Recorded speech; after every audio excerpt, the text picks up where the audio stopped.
Unscripted, buddy. Just what's new in the world, man. The Royal Rumble coming up. We record this on The Friday, January Rumble is 27th. The coming. Royal Rumble is tomorrow, so as you guys hear this, actually, it's probably going to be going on. But any predictions? You gonna win? Yeah, it's funny. It's like who do you want to win the Rumble? Who do you think's gonna win the Rumble? And it's simultaneous for me. It's Cody. That's what everybody thinks. That's the obvious. We were talking earlier offline that there's rumors that there were not rumors, but speculation that Sammy could do it, but I just don't see it. We were doing some major fantasy booking earlier. I don't know if we want to get into that, but with Elimination Chamber, because I think that you have to have two people wrestle Roman for Roman to lose at WrestleMania, and the best way to do that, since he's the Universal Champion, is both the winners of the Chamber and the winner of the Rumble would wrestle him in a triple threat for the title. But I know some, or you make him wrestle two nights, which I hear is also speculation. You could do that too, and he'd just be too roughed up on the second night because he has to drop it eventually. He's held it forever, and I think that's the way you do it. You got to find a way to put a chink in that armor, so to speak, and you got to make it unfair for Roman. It's the only way to do it. So maybe it'll be Sammy having to wrestle him on night one from winning the Chamber, and then Cody beats him on night two. That's all my fantasy booking for now. So it's pretty solid. I mean, I think the idea of Rock seemingly fading away, unless he surprises everyone tomorrow or today when this comes out. But yeah, you think you would have heard something. And then the fact that we've been reviewing kind of all kind of 2013 pay-per-views and looking at Rock and how he injured himself. I don't think he can afford to even take that chance, even if he did 10 years later, we think he's going to be even better. 10 years later, bigger, and he's even bigger now than he was. Yeah, yeah. So it'd be a hell of a moment for Rock to come out. It'd be a hell of a moment for Austin to come out. But again, I agree with you. I think Cody needs to win the.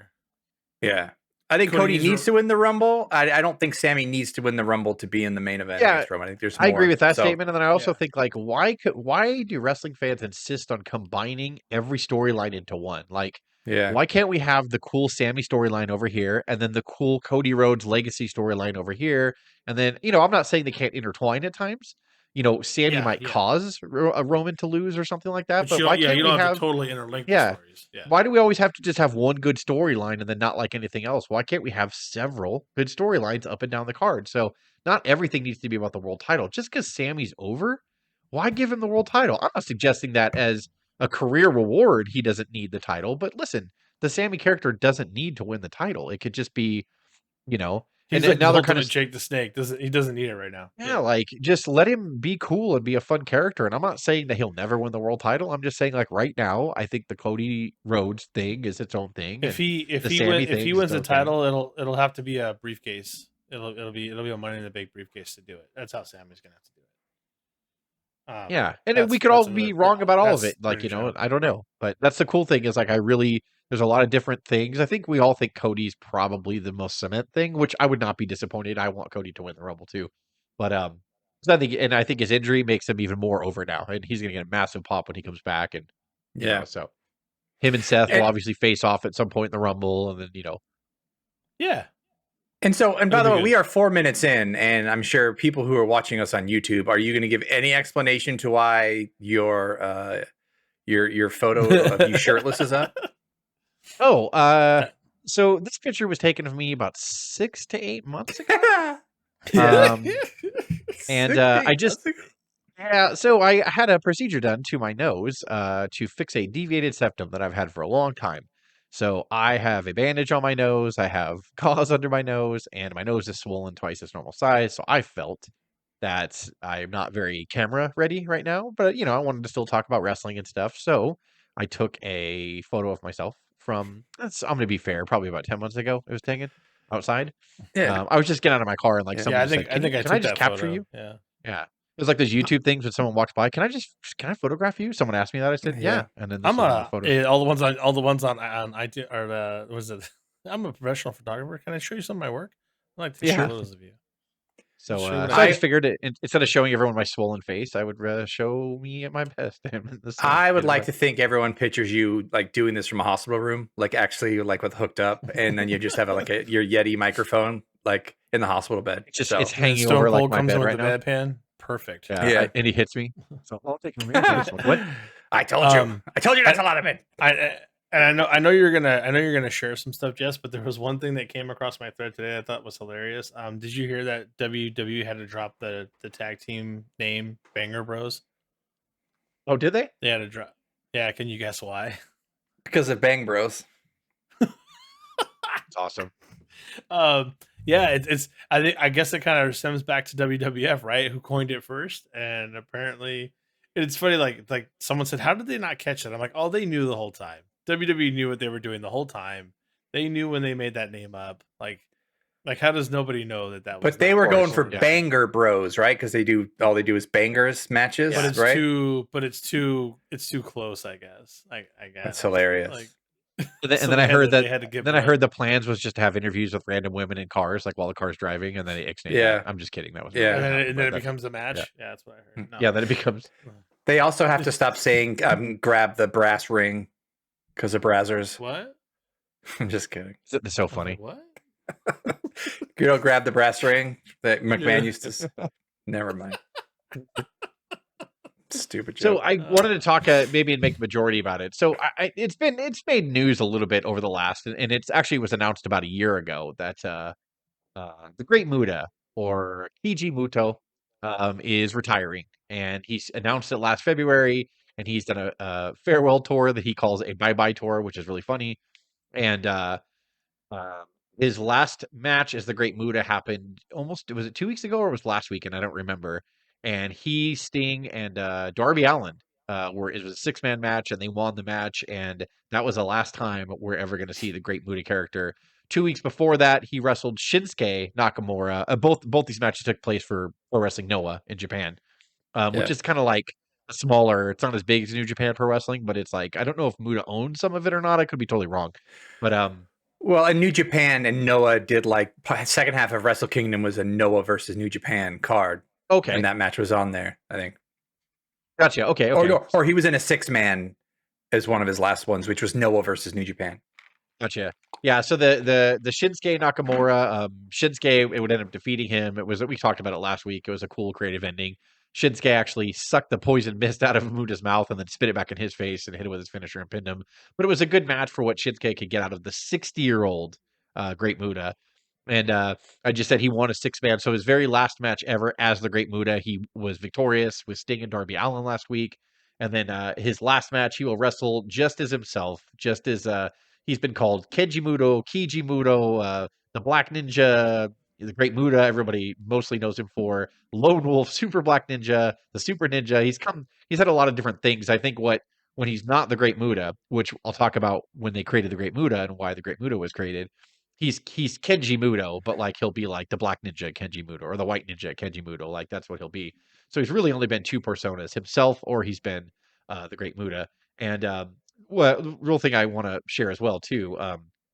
Dave was actually a part of this as well, and I want to say 2017 or 18. I do not remember. We went to a PCW event in Wilmington, which is like the Los Angeles area, and we got to meet the Great Muta. Yeah. He was teaming with Pentagon, and they were taking on not Johnny Nitro. God, why am I forgetting? Yeah, John.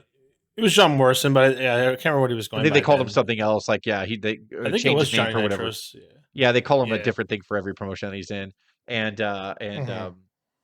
they wrestled in a tag match, and we got to see Muta there, and he was definitely moving a lot slower or whatever. But before the event happened, we got to get his autograph on these T-shirts, and we got to meet the Great Muta, and he was awesome. And it's probably one of my favorite things I've done. I've been a fan of him since we first saw him, and that's when the Great Muta character got created. But he was Keiji Muto or Kenji Muto when he first started wrestling, and then when he came to the United States and wrestled for the NWA in 1988/89. He created the Great Muta character to come over here and be a separate character for him in the States. But it was such a big deal, and it worked so well here in the United States that when he went back to Japan after he got done with his year stint. I think he was only in WCW for like a year. Then whenever he got a chance to go back to Japan, then he would keep the Great Muta character and he would just go back and forth. It depends on what. This is like a really cool photo of him too. Depends on what he was doing. Yeah. He would turn back to himself. I'm Major. still fascinated by that situation too, Jess. He was incredibly nice for one, and nobody was around him. Like they were all around the new wrestlers, and I feel like the younger generation had no idea who he was and why he was there. It was weird. I think because In the too, underground yeah, session. because he is, mainly from Japan, and that's where he realized his fame. I think that if you didn't catch him in NWA/WCW in the late '80s, early '90s, you didn't really. And then he did come back in like '91, '92, '93. He also, when they tried to bring the NWA Heavyweight Championship back, he came back and won that title. Um, in 1990, early 1993, he won. He would lose that title to Barry Windham at Super Bowl III, and then Barry Windham would go on to lose that to Flair later in the year. But they were trying to bring the NWA title back as a bridge because WCW's always been interested in keeping a good relationship with New Japan, and so was Bischoff. And Sonny Ono was a big part of New Japan negotiations, and he and Bischoff were really good friends in real life. So Bischoff went out of his way when Bischoff became executive producer and then later executive vice president for WCW. Bischoff really wanted to make sure that he had a good relationship. So much, in fact, that the Muta would actually come back to the United States during the Monday Nitro era. A lot of people forget that he was part of that era and he was part of the NWO. And a lot of people, I know it got watered down. I know a lot of people got put in the NWO, but the NWO and Hiro Mansuta and Scott Norton would go back to Japan, and they were Japan NWO over there, or Team NWO Japan, or something they called them over there. So Muta wrestled on Nitro quite a bit, and he wore the NWO colors. He would actually paint his face with the NWO on it in the late '90s, and I think it's just kind of a cool little fact. And then as he got older, he would go back to All Japan. Then he started wrestling for Pro Wrestling Noah, and then that's when he took on this look. And he would do like a run of this guy in TNA Impact. I'm trying to remember what years he was in Impact, but he did like a whole like 6 month tour with them too. So he's been in and out of the United States like since his first run. But I think it's a little known fact that he created the Great Muta character for that, and then he just sort of morphed it. So when he went back to Japan, he would just switch back and forth between himself with no makeup and he would do the Great Muta. And some of his ring entrances were awesome. I think we've all seen it where one time he came back and he took up to Jiri, and someone came out and they had a genie bottle and they threw the genie bottle on the floor. And I mean, the steam fucking rocketed up from like the ramp. And then as the steam, it like, they must have had big vacuums like in the floor and it sucked the steam back up. And then the Muta was standing there and the whole crowd That's popped cool. or whatever. So it's like he's had some really cool his get up, his garb, as you can see in this picture. This picture here, you guys can still see him, right? There's a box in the way. Oh, I didn't even know that. So yeah, so we turn it off here, and now it's back to normal, right? Yeah. Yeah. So it's just I wanted to talk about him because like he really captured my imagination. The face paint, obviously, when I was younger, he used to spit the mist, the Yeah. poison mist, and I think that like And Muta. and just side note, I know Jess, unfortunately his shirt got washed by mistake, but my shirt is still boxed, never been worn. The signature is still intact in a shirt display box in storage. I still have it. Nice. Yeah. And then you guys were saying when he was at that appearance, much like Steve Austin, he was also pitching like a Japanese beer, his own beer too. So he was at shirts and he was doing an alcohol deal. Is that right? Yes, or no? I don't remember. I can't remember the name of the beer, but that's all that they had there. And Yeah, then I can't remember that. We were talking to a bunch of people, I and also they were like, "Oh yeah, that's Muta's beer." Oh, that's cool. I also remember just Kevin Sullivan just waddling by as well. It's kind of funny, like just out of nowhere. And this was probably his greatest American rival was Sting. Funny that Flair said his greatest opponent was Sting. They had great work together. They had a lot of like matches together, both here in the States and over in Japan too. And this is that tag match I was telling you about, and pretty much Sting saying goodbye to him and paying tribute to him. So it's kind of cool. He made a brief appearance on AEW. I forgot at the end of last year where he came out and saved Sting. Yeah, so awesome. It's kind of cool. Kind of cool, and I'm glad we could say goodbye to someone that's been around in our childhood and everything, and they're not dead. And I know that sounds like harsh to say, but I'm glad you could say goodbye to someone in their 60s and they're ending their career on their their terms, and we're not saying, oh wow, this person died, they were only 50 or they were only 60. Like, it's good. I'm glad It's we good to say goodbye to see someone. him and the Stinger still around. Even though we kind of give Hogan a lot of shit, he's still around. It kind of feels good to see this guy still around, and like I said, their own terms pretty much. Even Flair, thank goodness for now. I mean, he was so unlike anything you'd seen at the time, and it was 30 years ago. But like the velocity and the snaps of his his rolling elbows and everything he did with his such dragon like screws and all speed, that, it was just Well, it was awesome to see. The Thunderdome match he had in '89, like he had so many good stuff. Yeah, it was awesome. Yeah. That move where he would great. throw his opponent into the corner and then he would he would run towards them but do like 2 flips and then into a back elbow. When we first saw that in 1989, I'd never seen anything like that.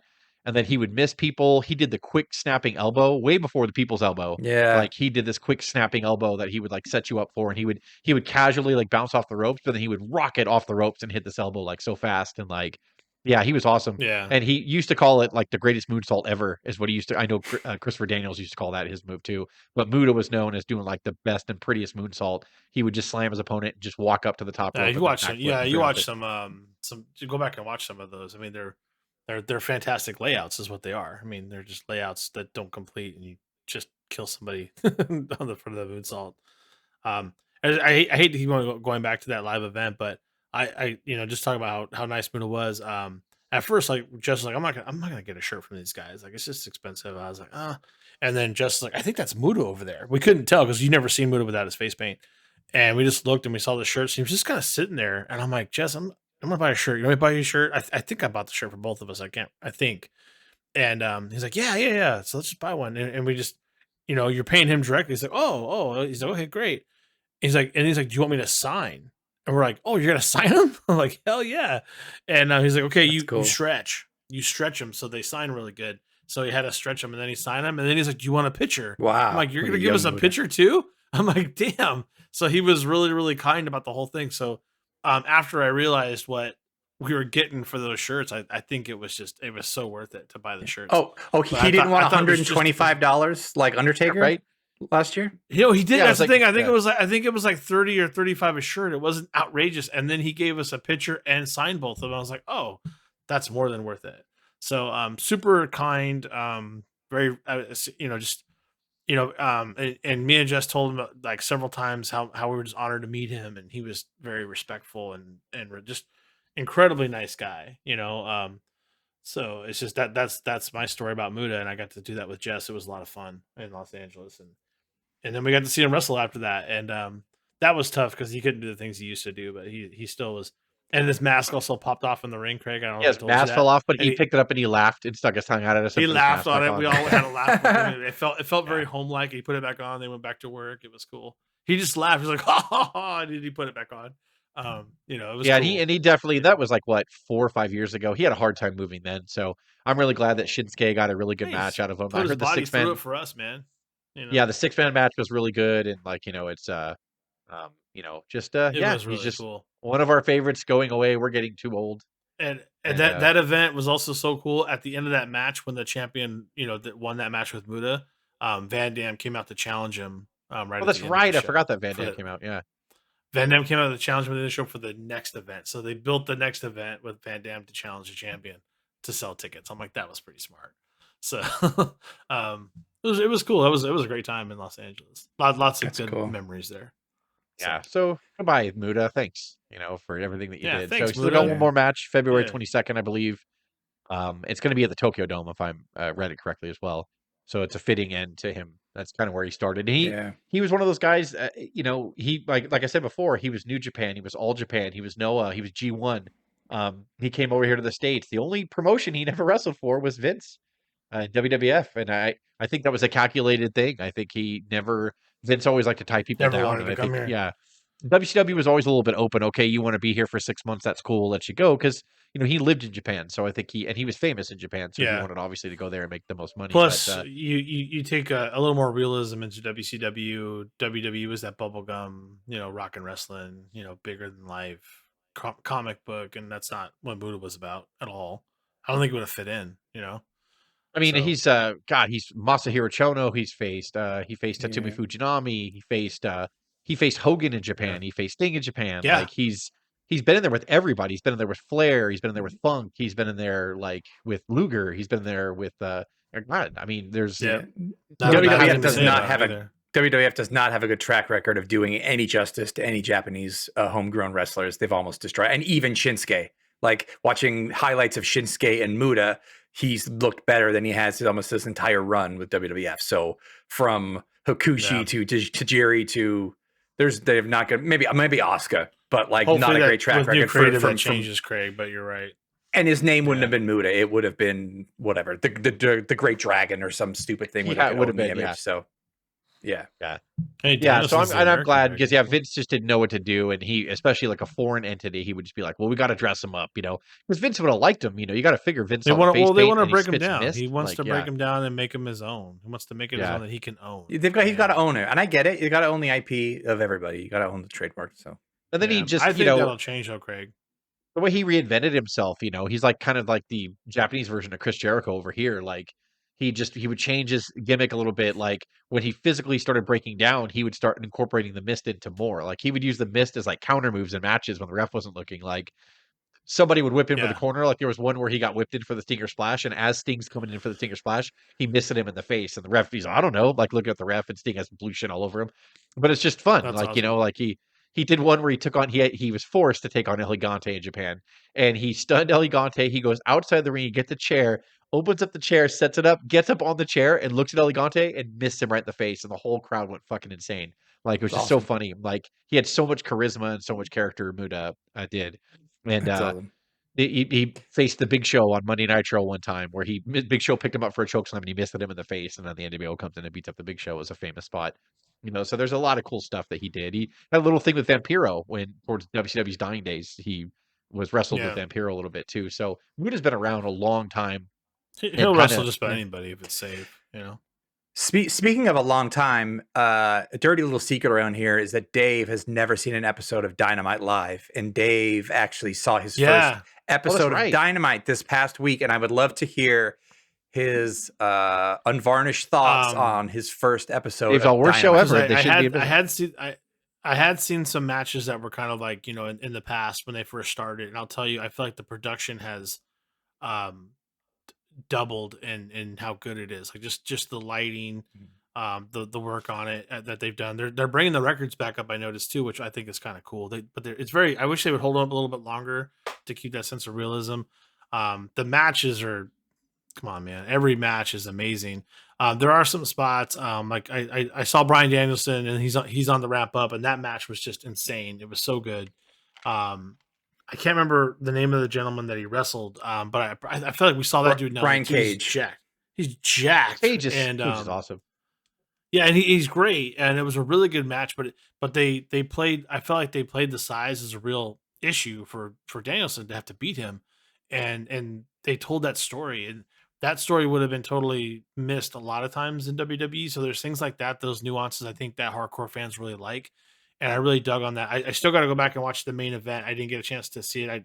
I wussed out and went to bed. So, but I have them all. I have that going. I have Rampage taping now, I think too. So now that that was one of the most emotional kind of moments that I've ever seen. The fact that Jay Lethal was kind of crying in the ring already. The fact that if you hear that WB Discovery didn't want the Briscoes kind of mentioned or on television for past tweets and Confederate flags and all that stuff, no network should be telling whatever AEW or Tony Khan what to do when it comes to like tributes and that kind of stuff. But that Mark Briscoe, and what you want to talk about, not reading a book by its cover, is Mark Briscoe and how he handled himself and his poise. And there's like a clip from when he was at the airport talking after that match with a wrestler for Ring of Honor wrestler who's an actual kind of reverend. And it was so thoughtful about family and what he's going through. I was like, holy shit, I have no idea Mark was this thoughtful and to be so composed. They were playing and characters. That's the thing. So passionate. They did a damn good job of it. It was really amazing to see, them in the ring only 8 days on his brother's birthday. The brothers were way more intelligent than anybody ever gave him credit for, right? I think and you can see that when you start to see the real but they were living the character life, but that's not who they are. You know, it's Yeah. I mean, you know, and I was getting, I don't know if anybody caught it, but I was getting a little irritated last week in our unscripted stuff, talking about how, how his brother died. I'm like, that doesn't matter. It doesn't matter. I mean, he's gone. The kids, think about the kids, think about the family. Um, and this send off, yeah, I've heard is great. I can't wait to go back and watch this. This is the only match that I missed. I saw Jericho, in a tag, and Jericho was actually looking pretty trim again and still doing work. It's unbelievable to watch him go. But the thing is that these veterans too, Danielson's kind of one of them, but he's just at another level right now. But Jericho's a bit older, Sting, they're all coming in to push these younger guys up. And I think that's just amazing. I think that's something that gets lost in our conversation. When you watch Sting come out with Darby, because he had a match as well, it's building these guys up, and then every once in a while they'll wrestle in a match too because they love it.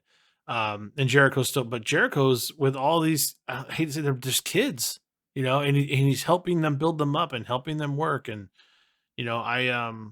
I really kind of envy that. And I bet those young guys are just loving every minute of it, because who would have thought? I mean, those guys were just babies when Jericho was wrestling in his prime, and they're wrestling with him now.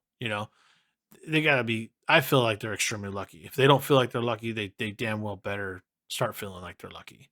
Yeah. But I think they're pretty humble about it. I would assume. And yeah, I can't wait to watch more of it. I've always wanted to. I just didn't. I didn't want to break down and Right. It's not because Dave hates AEW or doesn't like, right? It's because he didn't have cable this whole time. So that's what. Yeah, that's why. Trying to snip a few bucks, bro. Like, come on, that's all. Just trying to be. I was excited when you said something, because I would always joke in text like, I can't wait to watch AEW, more. Watch. Knowing that he doesn't have cable, every time we would Dave, all say, watch AEW. Come on, turn it on. Yeah. So I'll get Rampage going. I'll watch all the episodes. Yeah, it's just different, and WWE is a lot easier to watch now. I like Hunter's direction, and I feel like Hunter, if you watch WrestleMania, the 30th anniversary of Raw, which was also this past Monday, for once the DX segment came out there and they didn't do all their finishers to the young talent. Like, they incorporated themselves into the young talent, which I think that's more Triple H's style. Vince would have had, DX make fools out of a current star, and I think that, like, you shouldn't do that. They didn't do it this time. And I think that that's a very vindicative of what, like, Triple H and Michaels kind of being his underling on this one, and even Regal in NXT now, they really wanted to build it. I think AEW's done that from the start. They've not gone out of their way to shit on anybody. Sting never has upstaged Darby Allin. He's always been right there to accent him. And then there's going to be a time, and it could be now, where Darby could be on his own. He doesn't need Sting anymore. But he's introduced Darby enough to the public now that we know who Darby is, and I think that their relationship's great. So like AEW's been pretty good at that, man. Like, they don't go out of their way to shit on people. And it has been so much easier when I first turned on. I'm like, wow, this is lit up, and that's what I really enjoyed. That's the first thing I noticed, because when they first came out, it was dark. It was like WCW kind of dark, and I'm like, ugh, And now you can tell they're kind of taking some notes from the big boys, and you're like, wow, I'm gonna light it up. I'm gonna have nice camera angles. Commentary was pretty decent. I thought as well. I thought it's getting, they're really starting to, like, buff it out, and they're fine tuning everything. All the edges are getting sharp, and that's what it felt like to me. And even before I watched it, I was like, they're not going anywhere. This is going to be fine. This is going to be a great outlet for other wrestlers that have that niche. What would Cesaro be without it? I know he's kind of buried right now too, but there's lots of people that come over there with the outlet because someone over on WWE thinks that they don't have it or whatever, and it gives them a great opportunity to rekindle. And there've been some great fits there, so it's exciting to give those people another outlet, and then have some of the greats over there that are kind of training the craft. It's pretty cool. Yeah, pretty cool. But that's it. Royal Rumble tomorrow. Wanted to say goodbye to Can't Buddha. wait. I totally forgot. I'm glad Craig brought that up, that Dave is now an AEW watcher, so he'll become more of an avid watcher. It's always better when you have variety, anyway. Yeah, it's a vast difference of what I got to watch, every Monday and Friday, and it's not bad either. It's just different. Everybody calm down. We all still like WWE. We all still like it. Yeah. Apparently, LA Knight came out. The Wyatt family's old music came up with the Fireflies, and LA Knight came out on SmackDown with like a tiny lantern to his music and pissed off everybody. which apparently was a great moment. I'm glad you brought him up because he's always been great, but he's so good on the mic. And they had that segment with him and the Undertaker and Bray on Monday. And I didn't know that now a part of his little catchphrase, he says something, he's like, yeah. Like that's so funny. Like I just so fucking funny. So he'll say something, he'll be like, that's right. You talk about your yard, big man. Well, this is LA Knight's yard. Yeah. Like that's so great. Like I love it. I love it. Like so I hope they keep pushing Knight. They keep pushing Austin Theory because like he's getting better and better. And this is what I do like about Triple H's like cadence is he likes these people to get out there. There's so much going on, and nothing's really terrible, Or on AEW, Stark on AEW, dude. They gave him the mic a month ago, and he has not slowed down since. And now they're booking him like a star. He's over. People cheer for him. That's great. His music, I hated his music at first, but now I'm like, dun, dun. Like every time he comes down, I'm like, oh man, like it's all about just giving someone who's good on the mic. Stop telling them how to be good, just let them be good. And then you got people like LA Knight just going, oh, like when Vince left, he was like, oh, I don't gotta fucking memorize anything anymore. I can just like probably just take bullet points and just do my thing. Like, and he goes out there and just it's awesome. Like I love it, man. I love watching these guys and girls fucking just take the cuffs off these guys. When you see their light bulb goes on, there's nothing better than watching a wrestler get their light bulb comes on for them and they're like, I get it now. Like it's the best thing ever. And then you watch a character get over, it's the goddamn best. Sami Zayn, perfect example. Like always has been this good. When he had the Jackass match at WrestleMania, I'm like, he used to, as El Generico, he used to do comedy matches all the time. When they told him that you're going to wrestle Johnny Knoxville this year, he's probably like, oh, I got so many ideas. Probably more than Johnny did. Like he embraced it. And it was a good match. Like normally we go with a stupid gimmick match, but that was like at WrestleMania where like that was one of the better matches on the card. And just let these guys and girls fucking go nuts. Let Asuka try this new character, which should debut actually on Royal Rumble as well. Let all this stuff happen. Let them figure out their voice, man. The best characters come from that. Dwayne had the greatest run we ever saw. This guy coming out. Look at Austin. Like, oh my gosh. Like, and he uttered the line, if you smell what I'm cooking. And everyone's like, that is so funny. Like, and then like after that, it was just, man, like it just, he took off. Let him do it. DX, like, I can go on and on about these people that you allowed to like talk as themselves.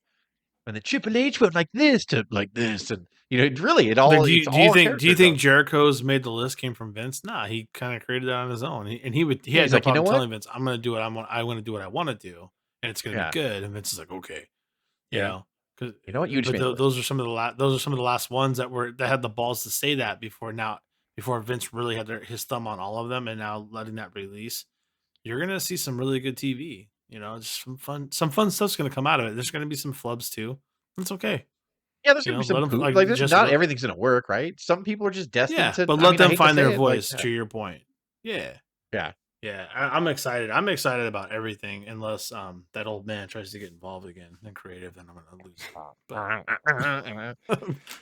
Well, we're officially on the road to WrestleMania, so enjoy the ride, everybody. Everyone, good night, huh? Unscripted. So we don't know how to end unscripted, so I think every time we just go and unscripted. You just say the word unscripted, and that's the end. We're done. Unscripted. Yeah.